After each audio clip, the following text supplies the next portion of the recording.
Hello everyone, welcome back to the kitchen table. Today on the kitchen table, I'm come back fresh from a hillside in Oxfordshire, my favourite Iron Age hill fort. Those of you who've been subscribed for a while will know where I mean, to fly the H. And I've come back to give you my impressions. Channel patrons had a little bit of a sort of phone recording kind of first impressions, just done as a sort of an audio thing, but now I'm here and putting together the video.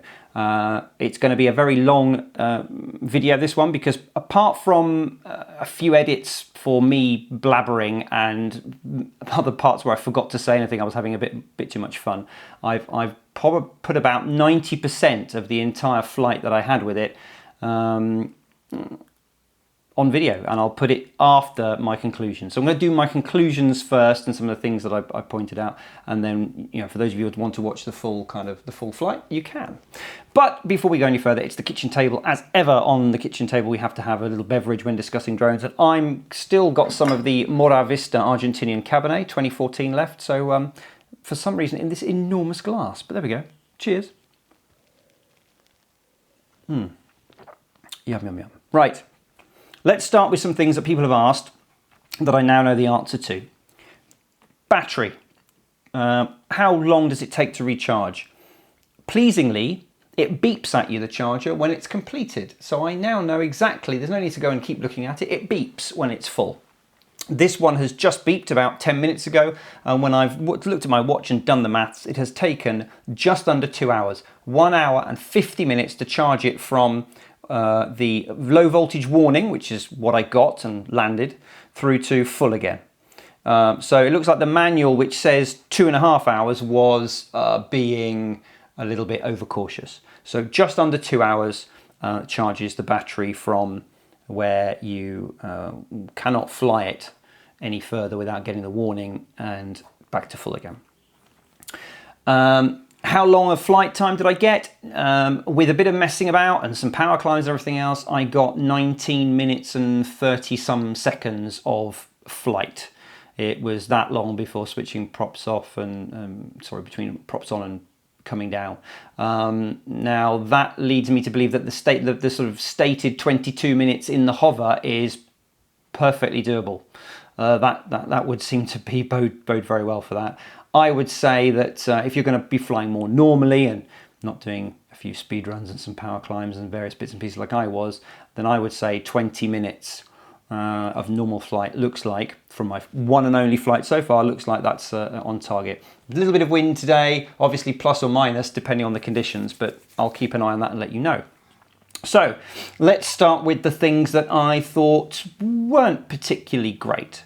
Okay, I didn't think the LEDs at the bottom of the arms were particularly great. If the aircraft was above you and within a certain angle, they're nice. There's lots of them, loads of different colors, really easy to spot. But they don't have much kind of, there isn't much coming out of the back of them. So once the aircraft moves away, kind of, if it's on that sort of horizontal plane and you're looking more behind than you are underneath, you lose them. There is one bright one on the back. You can see that pretty well. It kind of is flashing different colors as it gets GPS lock and you change modes, and that's quite good. But otherwise, unless you're close in, or it's slightly more overcast. It was really bright, spring sunshine day, 24 degrees today. Marvelous. Though they kind of just washed out really quickly. What else? I thought that the GPS hold was fine. I don't think it's as pin sharp as the Phantom 3 Professional, but I don't think it's far off either. And bearing in mind there's a bit more of this aircraft, it's a little bit more susceptible to wind. It will get, there's quite, the side profile, if the wind's coming this way, it's got a lot of bits to hit and push. And it was gusty today, and you'll see in the video, I did a whole test and a gust came along and it did have to sort of drag itself back. Having said that, when I put it up a bit higher, away from the ground turbulence, I thought the hold was excellent. So I don't have any issues with that. Like I said, it's not absolutely as pin sharp as the Phantom 3 Professional, but it's close enough that I'm not concerned. The other thing that I did, and this is not a criticism so much as I'm just curious, I did it as I would have done a normal consumer. I skim read the manual, let's be fair, and then I charged it up and flew it. In the quick start guide, it doesn't mention calibrating the compass or doing any kind of calibration. So I didn't. I literally took it out of the box and I put it on the ground and I fired it up and it flew brilliantly. The compass was absolutely fine. The stability was excellent. Straight and level, all good. So I now don't know whether it will tell me if it needs a calibration, whether there is a, whether you ought to be thinking about doing that. But I've just gone with they didn't mention it, so I didn't do it, and it was fine. So maybe just a bit of clarification on when you might need a calibration. To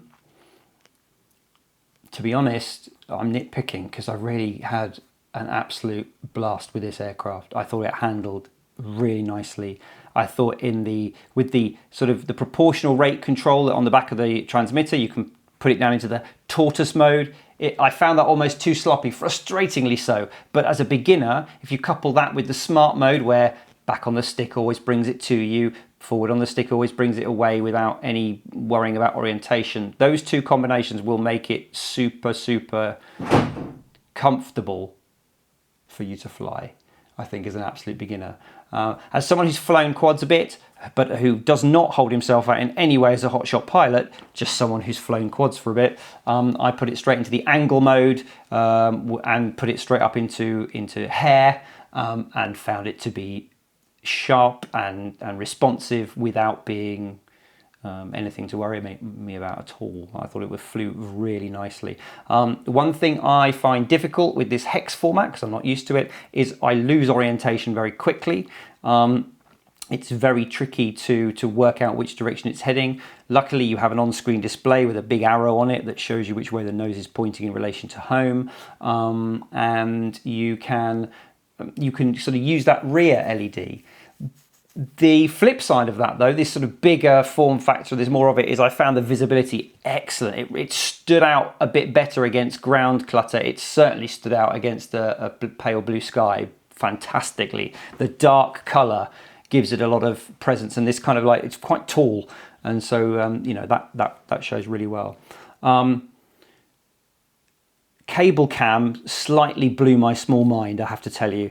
The curved cable cam mode on this aircraft, speaking as someone who, in the past has slightly kind of been a bit down on these automatic modes, being a little bit up my own backside and thinking, well, why you learn to fly, people. It's actually good fun. I must admit, having tried that out, it's awesome. You fly to a point, you set it. You fly to a different point, you set it. You fly to a third and set it, and so on. And then after that, the left stick up, forward and back will move you along that cable and back again. And it smooths out the current. There's none of this kind of go to a waypoint, turn like this, move. It smooths out the changes of direction. And while you're doing that, if you flip it into global mode on the gimbal, the right stick gives you full pro style pan and tilt control. I mean, even just messing about with 3 waypoints, I was able to get some shots that would have been ridiculously difficult in other aircraft before, trying to keep the direction tracked and then do a pan and a tilt at the same time. Fantastic. I need to delve in, make something a bit more complicated, but that was awesome. I didn't really try it. Point of interest, I'm going to assume, as they've done such a good job on the cable cam, those are for subsequent flights to fiddle around with, but we're quite familiar with point of interest and similar ones, so I didn't really delve into those. I thought the climb performance was punchy. The top speed was surprising. Since I flew the prototype, they've pepped it up a bit. I wasn't going fully downwind, I was going crosswind, and it hit 29 miles an hour or ground speed on my display. So that was adequate, I think I will say. Obviously, if we get some slightly windier conditions, I'll have a look at what the real max and mins are. But it handled the gusty winds with aplomb. It was no problem at all. One thing I was concerned about, it's a really bright day. I was concerned that the tablet screen would just be a washout. Do you know what? It's a good screen. They give you that clip-on sunshade, which is nice and deep, and if you get the angle right so the sun isn't shining directly behind your head onto it, it was perfectly visible with the tablet turned up to full brightness. Perfectly visible both in terms of the hitting the buttons and things on there, and just looking at that big widescreen display when you double tap it. They've done an impressively good job at putting a worthwhile screen in there and not selling out and putting something cheap. So that was great. The transmitter, when I'd finished flying after, well, by the time you switch it on first and then power it down last, probably 25 minutes worth of functioning at full brightness, had lost around about 20% of its power. So it looks like you'll be able to get a solid 4 to 5 flights out of it with full brightness, and not being too cautious about leaving it on in between packing up and setting up and so on and so forth. I think if you carry a USB charger bank with you, I don't think you'll have any issues at all really with that. Certainly it's going to be more than enough for what most people would class as a good morning or a good afternoon's flying. But I don't know, that 20% may stay there for ages. I'm just saying it looks like in worst case scenario, I reckon 5 full batteries worth in the tablet between charges at worst. What else is there to say? Retractable gear is just cool. I'm sorry to be so shallow, but it is. Things I wasn't prepared to test this time around was what happens if you try and land without them.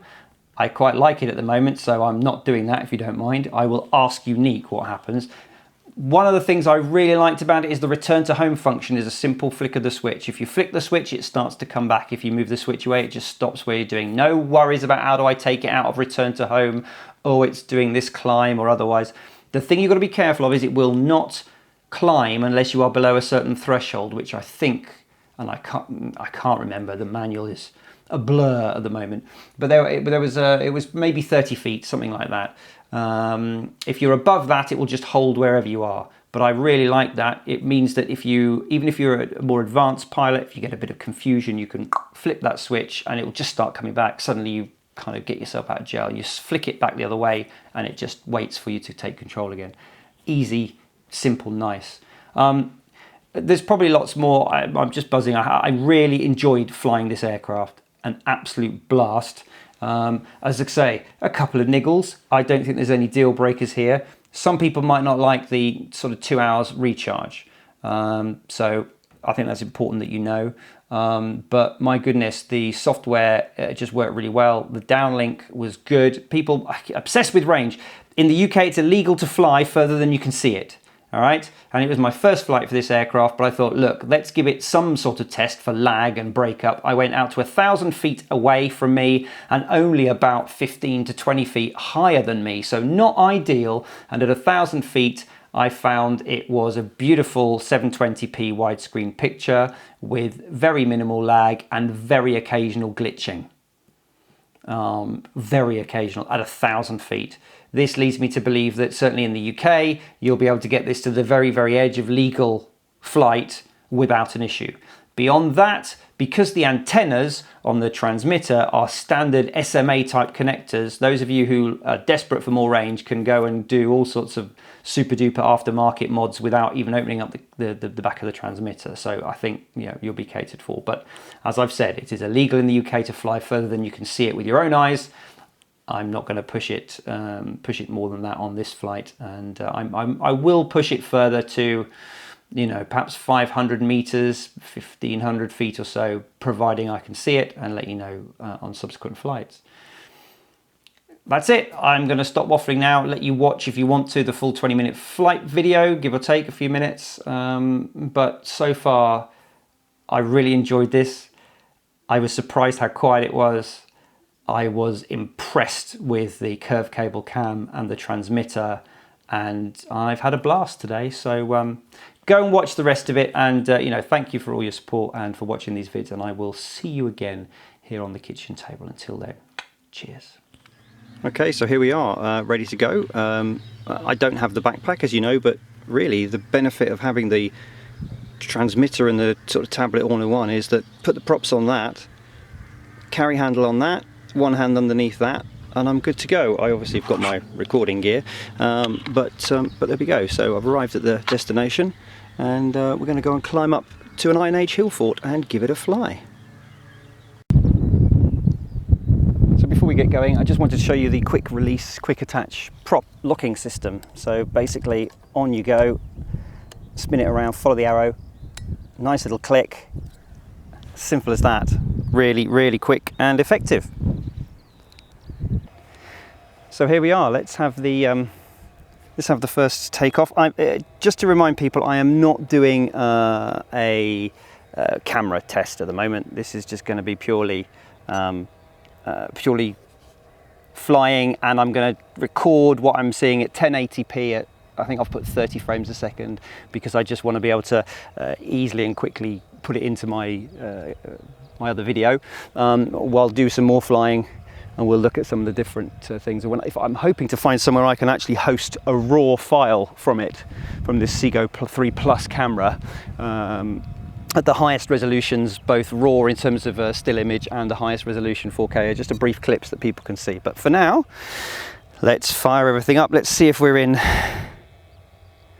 I'm just going to check the controls. Angle mode. We want global mode for the pan. We want obstacle avoidance off. We want flight mode, angle mode, because I like it manual. Right, let's put it into task mode. Let's fire it up. Ooh. Let's do our first takeoff, shall we? Whoa. That was a bit brisk, wasn't it? Let's just have a little bit of a rotate round, shall we? And let's do the thing that everyone, including me, has been waiting for. Nice. Quiet is what I'd say. Quiet. And in the display, that looks beautiful. Okay.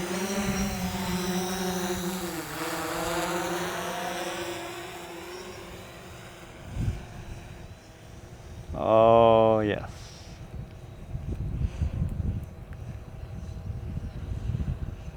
It's got a lot of presence in the sky. Being black and having the sort of the height of the drop down of the camera, that's lovely. And you know what I've just noticed? I've got this in the locked mode. So basically, whatever I do with this aircraft, I'm flying it around all over the place. It's keeping the camera exactly the same. If I put it into the other mode, whoop, now it's locked to the aircraft. That's awesome. How's that yellow field looking? All right, let's give it some, okay. Okay, just checking out some of your responses, and it's, not as, I've got it in full rabbit mode, by the way. Beginners I wouldn't, but you can see, look, it can get so aggressive, you can actually see props in shot if you really go for it, but there's no need to do that, obviously. Here we come back. Now, what's nice on the screen is I can see a green arrow, and that green arrow is always pointing at me. One thing I will say is the LEDs in this full spring sunshine are not very bright. And actually it's quite tricky, because you're used to having a quad, or at least I am, it's quite tricky to gauge orientation at the moment. I will need a bit of practice on that, and that's no bad thing. It's always cool to have something new. And it's quite gusty up here.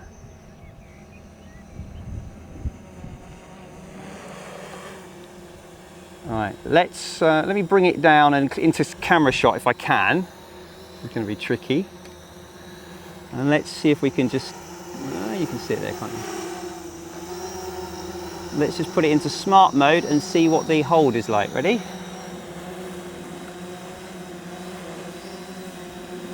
There we go. I'm hands off completely now. There's a gust of wind coming from behind me, so towards it, and you can see, look, it's having to fight that a little bit. But it's doing it. And then when it settles, let's do a pirouette. Oh, that's nice. The wind took it there. You can see in the background the trees. Let's do a pirouette the other way.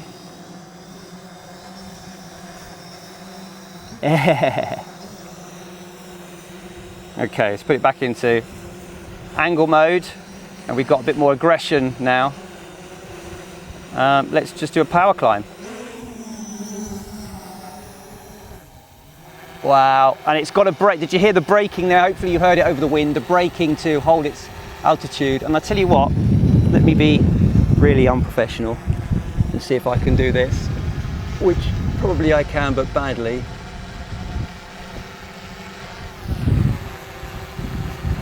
That's quite gusty, and that's hanging very nicely. Now, one thing people wanted to know was display lag. And I'm getting a 1/10, yeah, it's still getting a 1/10 of a second here, so. People wanted to know range, so let's. From underneath, the LEDs are very obvious. I can see the two white ones that mean where the nose is. But off we go. I'm at 100, I'm at 300 feet, 400 feet now. Still nicely in sight. 500, 600, I can still see it. It's got a lot of presence. I'm still in full visual of that easily. I'd be struggling with a lighter coloured aircraft, one that didn't have so much vertical presence. I'm at 1,000 feet. I can see it absolutely clearly in the sky. I have zero breakup. And the pan is, this is very impressive. Let me see if I can capture this for you with some difficulty in these conditions. These conditions are terrible for filming, so I apologise. But you know, this is as live as it were. So can we see that? Look, okay, this is 1,000 feet. Let's try and get that image. Let's try it here. I don't think we're going to be able to see that.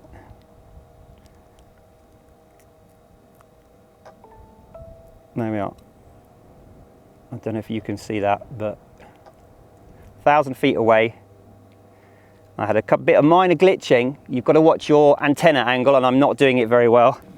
It's 1,000 feet away, and it's actually only 15 feet above my height. Now, obviously, I took off on top of a hill, but bearing in mind that, you know, the higher you go, the better your reception is. I'm rather impressed. And that's as far as I want to take it. Now let's test this home. I revolve around, my little green arrow comes and says, home is in that direction. I go this way and the little green arrow moves around and says, follow the arrow. So I just need to point the nose at the arrow. And in it comes. Whee! Right, the other thing is, of course, return to home. Let's try that.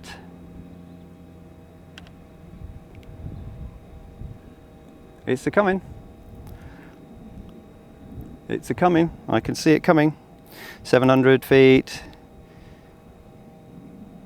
It's doing 17 miles an hour ground speed.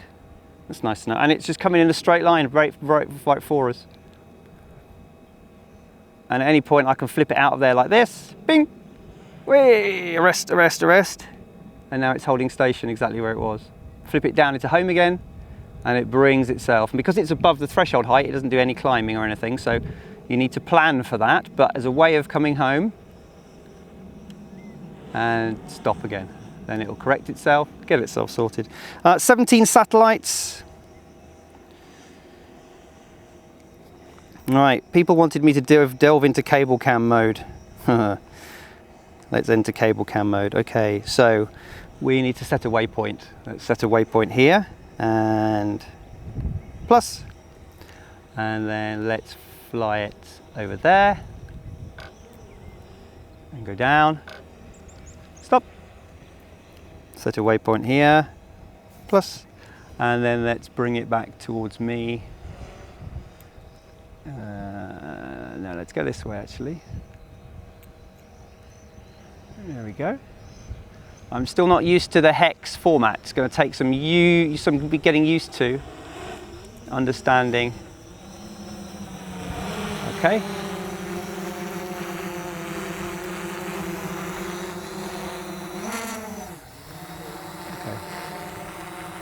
Make sure H is clear of all obstacles before you start your mission. Slide to start. There it goes. And now let's see what I can do with the right hand stick. So it's going to fly to point 1 first.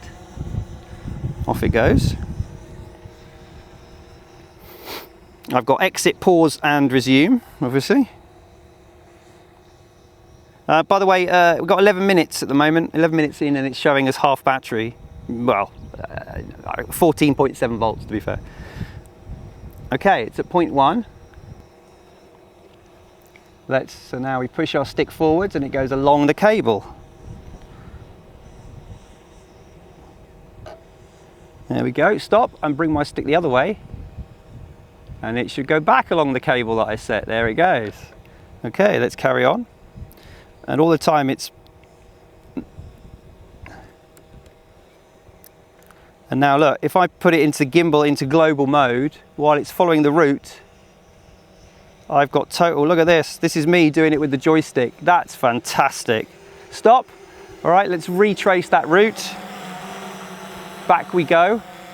Full pan tilt on a joystick. Well, I don't have to worry about it. It's smoothed out the waypoint. Look, it's done a nice curve and I'm, OMG, I'm loving this. Look at that. And this is all done on the right hand stick with the camera. That's fantastic. Okay, exit that mode.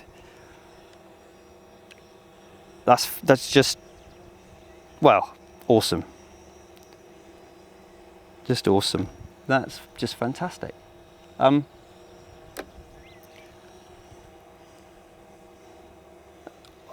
not journey, point of interest, orbit, you know, these are all familiar features now, but everybody wanted to know what that curved cable cam was like. And the answer is bloody marvellous, to be honest. Just from the little bit that I did. There's so much to take in that I'm not going to be able to do all of it in this first flight. It's just impossible, can I just say that?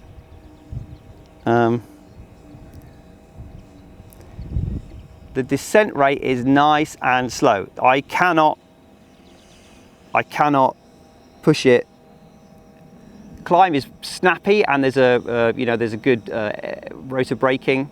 Descent is sedate, calm, no worries. But you're not going to be able to get down quickly. Like a lot of them these days, I think people are very wary of causing problems with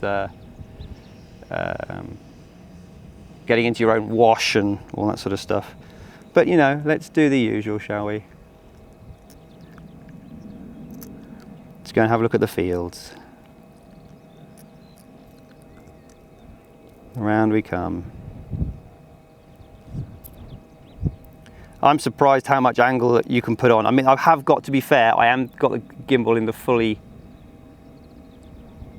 up position. Let me adjust that a little bit. Let me bring it down a bit. And there we go.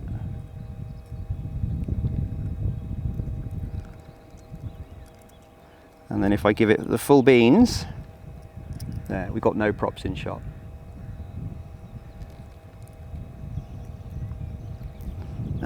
Maximum speed at the moment is 28 miles an hour, it's showing. Down.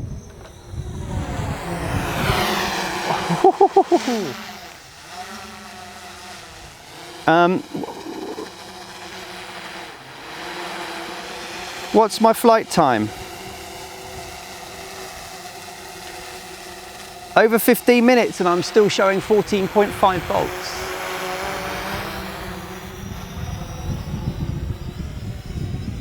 That's a really quiet thing. I'm very surprised how quiet it is. I'll bring it as close, so it's cooling me down if I put it over the top of my head.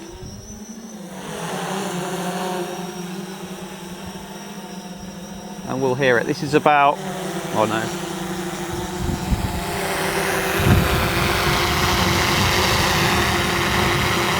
It's not exactly quiet, but it's no noisier than a quad.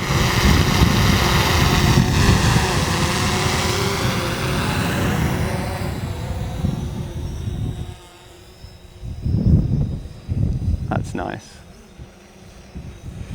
I'm just enjoying playing. I'm really sorry, I'm doing a rubbish review. You want to know all the bells and whistles, but you know what? It's the first time I've flown it. what can I say? Let's be hypercritical. It's not. It's not as. It's not as long range with the downlink as Lightbridge, for example, in a Phantom 3. But my goodness, 1,000 feet away, I still got, with the odd little glitch, I still got a 720p full widescreen downlink, which was damn impressive considering it was only about 15 feet above me and 1,000 feet away. Other things, it's not as stable in the air as as some other quads. But having said that, it's a windy day, and I'm watching it now. It's near enough, if you ask me. Obstacle avoidance is on. Let's check that out. Yeah, it's seeing me. Okay, that's cool. I've just put my hand in front of it, and it pushes itself away. Okay. Okay, aircraft voltage low. So I'm going to land it now, and I'm not going to mess about because I'm not sure of how much we've got. It's buzzing. I'm getting a nice buzz noise. Gear down. Let's bring it down, and then I'll see.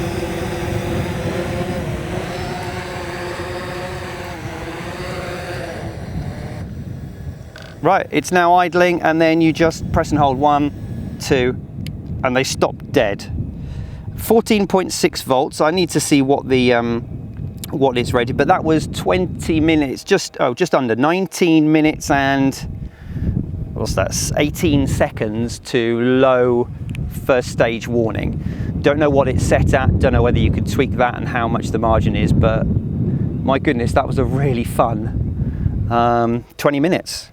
Right, I better pack up and get off this hillside, go home and recharge, and let's do some follow-up.